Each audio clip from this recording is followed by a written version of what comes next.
yung mga supina na ini-issue nila pagpapakita ng walang respeto at pagbabastos sa ating hudikatura. Pinakahuling survey ng pahayag, survey attorney, ay natili pa rin mataas, nangunguna si Vice President Sara Duterte, bagamat may pagbaba nga doon sa kanyang approval at trust ratings. Ano ho ba ang inyong reaction po muna doon? Well, unang-una, no, inaasahan naman natin yan dahil walang tigil ang pagbabato ng putik kay VP Sara. No? Pero nakikita natin na bagamat bagyang bumaba, hindi naman kasing baba ng trust at approval rating ng ating presidente. No?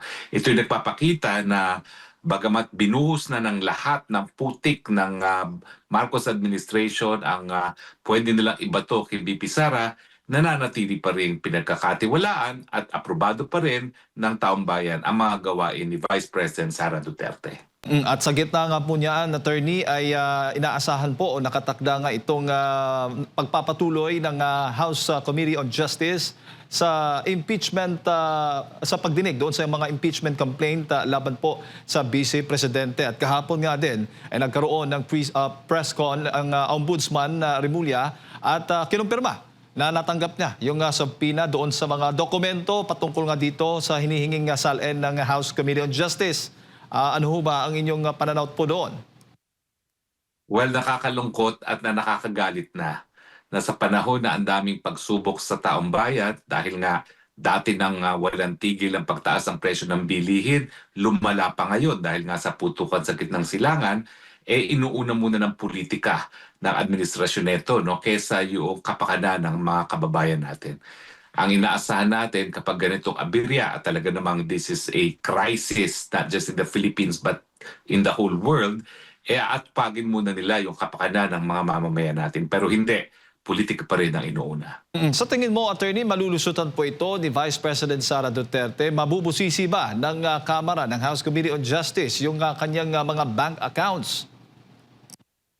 Well, sa tingin ko po, no, unang-una, mali yung desisyon na sufficient in form and substance kasi wala naman talagang mga ultimate facts yung mga complaints na naisampa. No? At pangalawa, ang tanong kasi dyan, sabihin na natin pagdating doon sa sufficiency in substance na tama ang lahat ng sinasabi ng mga complainants, yan ba'y impeachable? No? Pero sa akin, halos lahat, kung hindi lahat talaga ng mga basehan nila, ay hindi naman mga major na paglabag sa ating saligang batas para makonsidera na impeachable. Pagdating naman dito sa bank statements, no, yan ay patunay na kinakailangan silang magsupina dahil wala pa silang sapat na ebidensya laban kay VP Sara. No? So nauna muna yung mga paratang bagong ebidensya na makakaapekto dun sa proseso na ginawa ng Kongreso. No? Dahil kinakailangan kapag sufficient in form and substance, meron ng ebidensya. No? At yan nga ay naging kabahagi na ng desisyon ng Korte Suprema doon sa nahuling kasong sinampa ni VP Sara, no? Laban sa naunang impeachment complaint ng Kamara de Representante. At syempre, yung mga bank records naman yan, sang-ayon sa Secrecy of Bank Deposit Law, pwede lang yan masupina sa isang impeachment case. No? Yung nakabinbid naman sa Kamara, hindi pa kaso.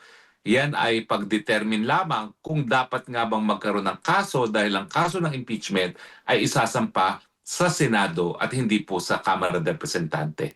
So hindi po siya kabahagi doon sa mga exceptions sa Bank Secrecy Law at ibig sabihin yan, walang kapangyarihan ang Committee on Injustice na magsupina ng bank statements ni VP Sara. Maging yung self-proclaimed bagman na si Ramil Madriaga, attorney, ay pinahaharap din doon sa impeachment proceedings o itong ang pagdinig ng Kamara dyan po sa impeachment complaints laban sa Vice President.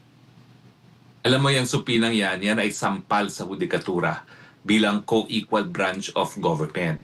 Alam naman ng mga congressman na yan na nakakulong itong si Madriaga dahil nga sa kaso ng kidnapping na 2 counts, no? Na ako ang tumatayong private prosecutor, no? Pinagkaita ng hukuman ng piyansa dahil malakas ang ebidensya laban sa kanya. Pero sampal ito sa hudikatura dahil si Ramil Madriaga ngayon ay nasa ilalim ng jurisdiksyon ng hukuman At alam naman nila na maski sila ay kongreso, maski sila may hawak ng budget, hindi nila po pwedeng isupina isang tao na walang permiso ng hukuman. So hindi dapat supina ang inisyu nila kung hindi dapat sila ay naghain ng motion para nga mapaharap itong si Madriaga dahil walang bisa ang kanilang supina kapag ang isang tao ay nakakulong sang-ayon na rin at dahil nga sa isang mandamiento de arresto na inisyu ng isang hukuman.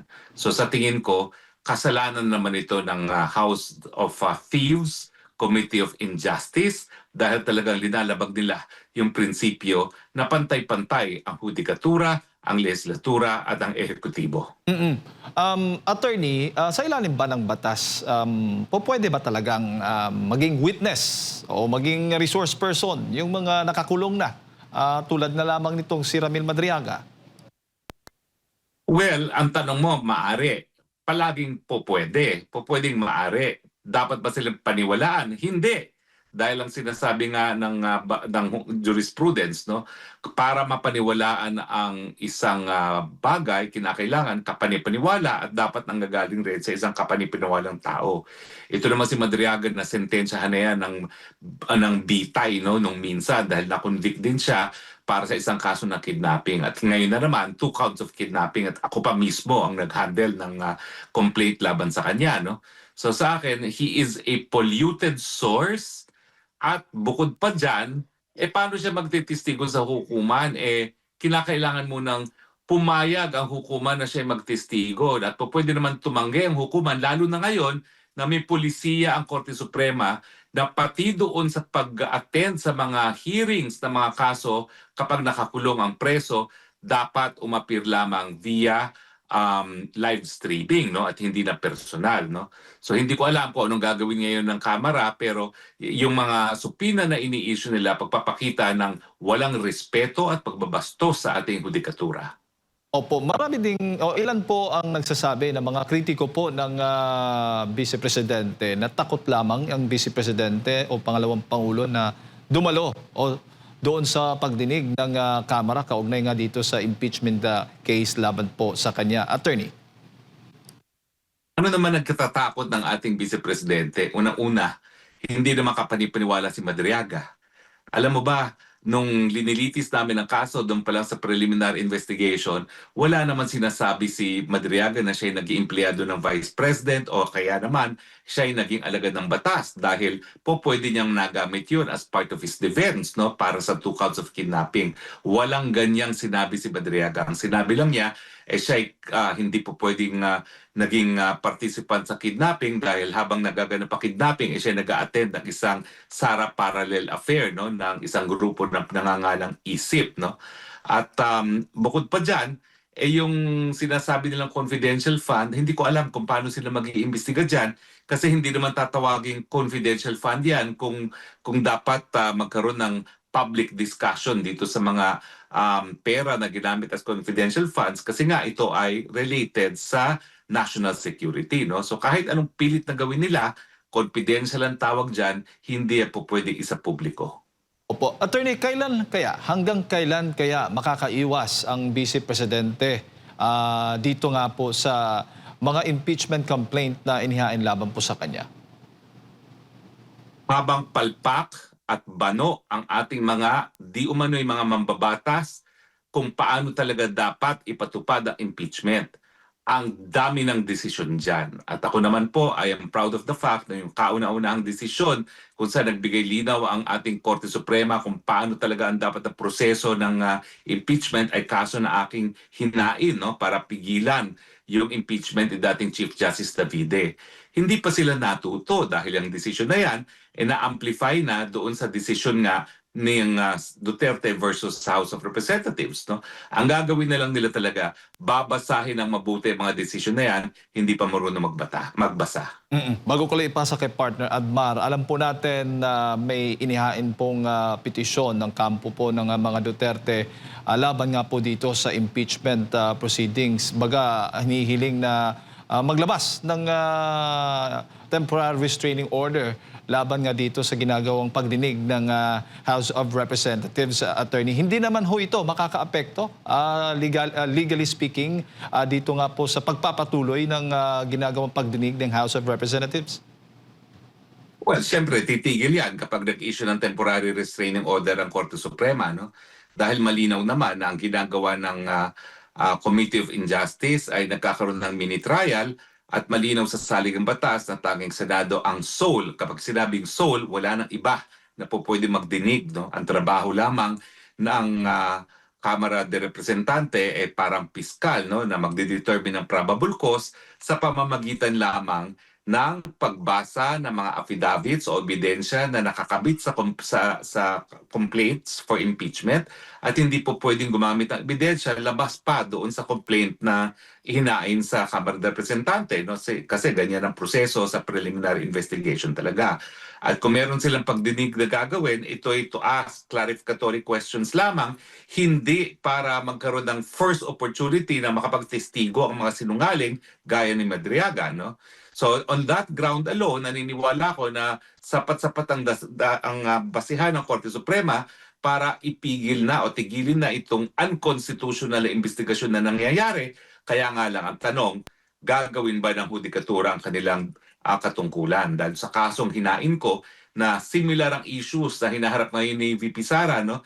Tama ba na magsupina ng mga bagay na immaterial sa investigasyon gaya ng mga salients, gaya ng mga income tax returns? Yung aking kaso, hindi na desisyonan in time, naging moot and academic, kaya na-dismiss, no? Sana naman itong pagkakataon na ito, dahil ito na naman ay pangalawang pagkakataon na tatanungin kung tama ba magsupina ng salin, ng mga tax declarations sa isang impeachment proceedings na wala namang kinalaman itong mga salin at mga tax declarations nito sa mga basihan ng mga complainants, dapat bang sundin yan ng respondent, no? So, kung hindi sila nagdesisyon in time dun sa kasong hinain ko, I'm hoping magdedesisyon sila in time, this time around, na si Vice President ang complainant. So, malinaw- Or yung kampo ni Vice President ang complainant. Opo, so malinaw po yun, Attorney, na habang hinihintay po natin yung desisyon o magiging desisyon ng Supreme Court doon nga sa petisyon na inihain ng mga supporters, hindi po ng kampo, kundi yung mga supporters po ng Vice Presidente, ay magpapatuloy po itong House of Representatives. Oo, tama yan. Thank you for correcting me, no? Pero dun sa kaso na hinain namin, ang pangalan ay Francisco versus the House of Representatives, may karapatan talaga ang ordinaryong mga mamamayan, no? Hindi lang yung ini-impeach na officer para questionin kung nalalabag nga ang ating saligang batas. Ang tawag dyan ng Korte Suprema ay yung citizen standing.